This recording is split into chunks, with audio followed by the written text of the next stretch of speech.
The trinity of moon goddesses, who once steered the primordial celestial sphere and wove love and passion into the world, have long since faded into the shadows of time. Yet, those who follow the tides still sing and pray, for a new moon is set to rise. Hello friend, welcome back to my channel. With our voyage to Nod-Krai in the horizon and the mysterious lunar motifs appearing everywhere in the teasers, I thought we could sit down and cover the fragmented tales of the history, legacy, and cruel fate of the moon goddesses.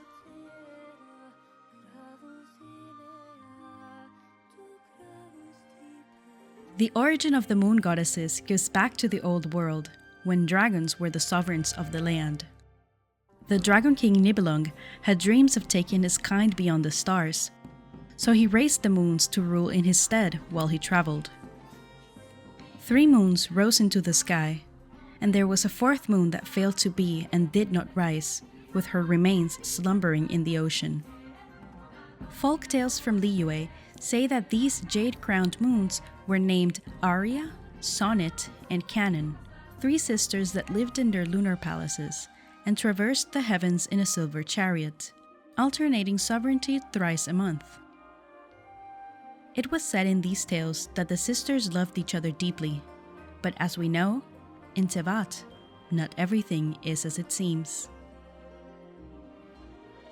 As Nibelung left to traverse the stars, the dragon sovereigns faced a threat to their dominion.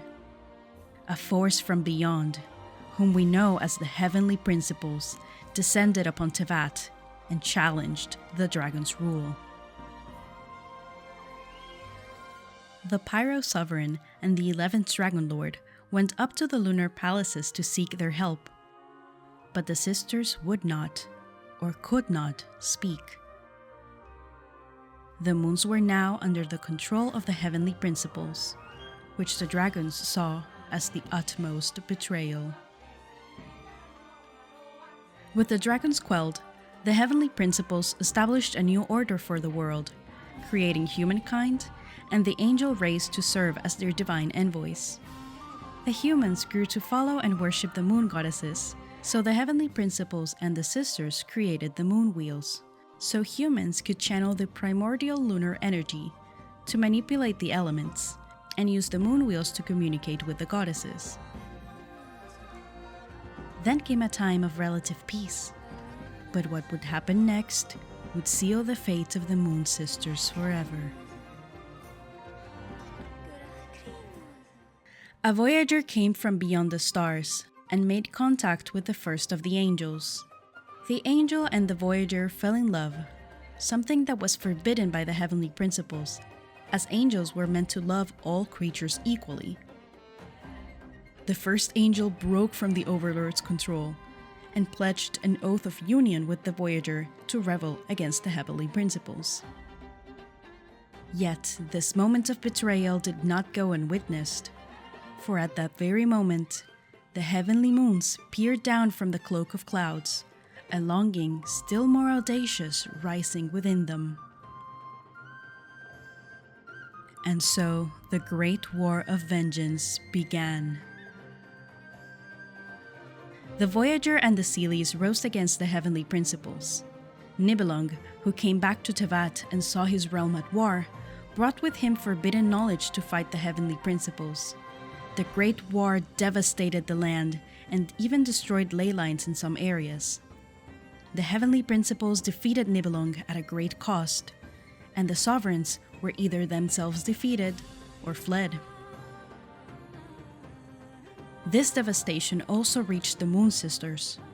For reasons unknown, their carriages were destroyed and their lunar palaces ransacked.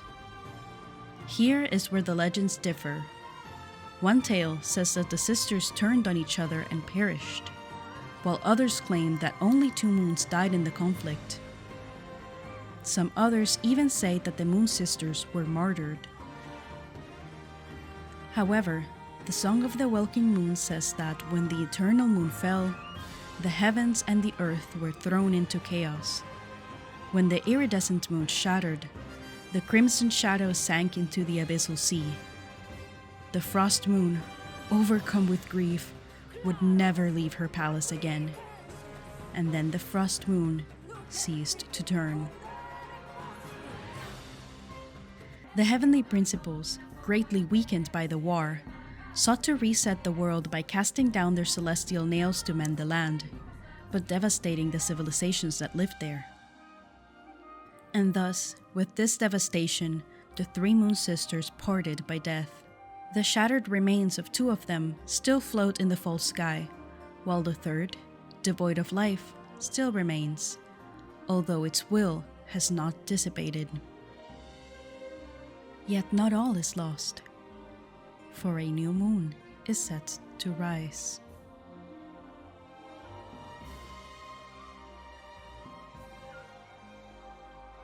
The Moon Sisters left behind a legacy that is still seen in the Teyvat of today.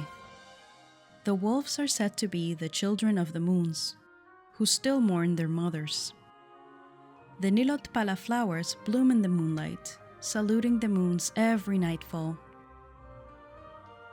From the fallen frost moon light, the Snowland Fae were created. And even the fourth moon that failed to be rose from the waters and became Nod-Krai, a haven for the lost, where the Kuvaki still powers everything. The new moon rises, spinning the wheel of fate, though not quite as we may have expected. I still wish to return to the moon that belongs to me. And that, my friends, is what we know so far of the tales of the cruel fate of the moons, and we set the scenario for the new moon to rise. Before we part, I leave you with a question.